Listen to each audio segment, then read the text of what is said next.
வணக்கம். இன்றைக்கு பொருட்பாலில் புல்லறிவாண்மை அந்த அதிகாரத்தில் 9வது குறள். காணாதான் காட்டுவான் தான் காணான், காணாதான் கண்டானாம் தான் கண்டவாறு. காணாதார் காட்டுவான் தான் காணான், காணாதான் கண்டானாம் தான் கண்டவாறு. இன்னும் புதிர் மாதிரி இருக்கு இல்லையா, விடுகதை கேட்குற மாதிரி.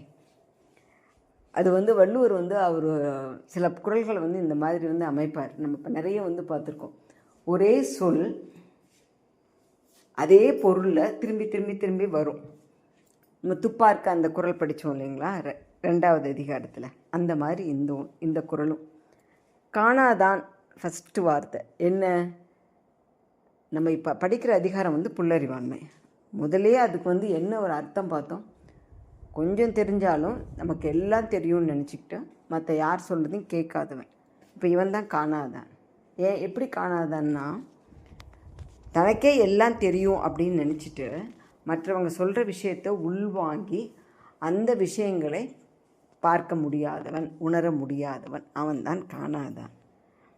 சரி, இப்போ இது காட்டுவான், அது என்ன பொருள் அப்படின்னா, இவனுக்கு அறிவிக்க போனால் அவனுக்கு ஒரு விஷயத்தை நான் சொல்ல போகிறேன்னு வச்சுக்கோங்களேன், என்ன பண்ணான், தான் காணான்.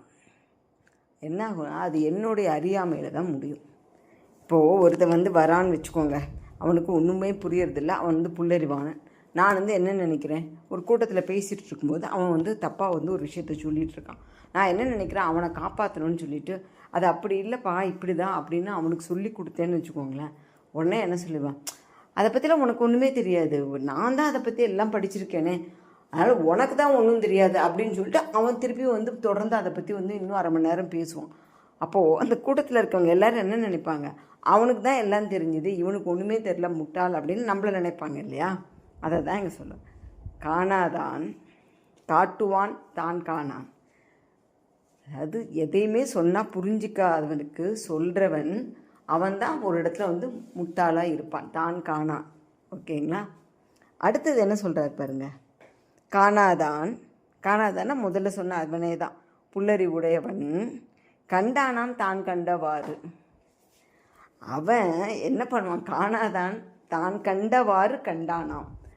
அவனுக்கு என்ன தோன்றதோ, அவனுக்கு என்ன புரியுறதோ அந்த மாதிரி தான் ஒரு விஷயத்தை பார்ப்பான். அது எவ்வளோ நல்ல விஷயமா இருந்தாலும், அதை எவ்வளோ எளிமையாக மற்றவங்க புரிய வச்சாலும் அவன் அதை புரிஞ்சிக்க மாட்டான். ஏன்னா அவன் உள்ளே வாங்கிறதே இல்லை. அவன் தான் நினச்சிட்டு இருக்கானே அவனுக்கு எல்லாம் தெரியும்னு சொல்லிட்டு. அதனால் அது மட்டும் இல்லாமல் நீங்கள் ஒரு விஷயத்த சொன்னீங்கனாக்கும் அவன் என்ன செய்வான், ஓ அந்த விஷயமா, அந்த விஷயத்த நீ தான்ப்பா தப்பாக புரிஞ்சிட்ருக்க, அதுக்கு இப்படித்தான் விளக்கம் அப்படின்னு அவன் என்ன விளக்கத்தை வச்சுருக்கானோ அந்த விளக்கத்தை தான் சொல்லுவான். அதுதான் இங்கே சொல்கிறார். காணாதான் கண்டானாம் தான் கண்டவாறு. அவன் என்ன நினச்சிருக்கானோ அந்த விளக்கத்தை தான் சொல்லுவான். ஆக நம்ம சொன்னாலும் நம்ம எல்லார் முன்னாடியும் நம்ம தான் முட்டாளாக தெரியும்.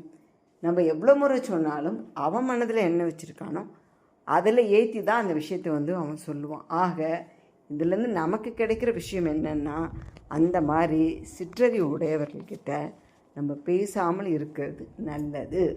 அதுதான் இந்த குறளை சொல்கிறார். ஆனால் அந்த பாடல் எத்தனை ஒரு அழகு பாருங்கள். திரும்ப ஒரு முறை வாசித்தா, காணாதார் காட்டுவான் தான் காணான், காணாதான் கண்டானாம் தான் கண்டவாறு. இந்த குறளை மனப்பாடம் பண்ணி வச்சுக்கிட்டிங்கனாக்கா ரொம்ப அழகு, எப்போ வேணால் சொல்லிக்கிறதுக்கு. நன்றி, வணக்கம். நாளை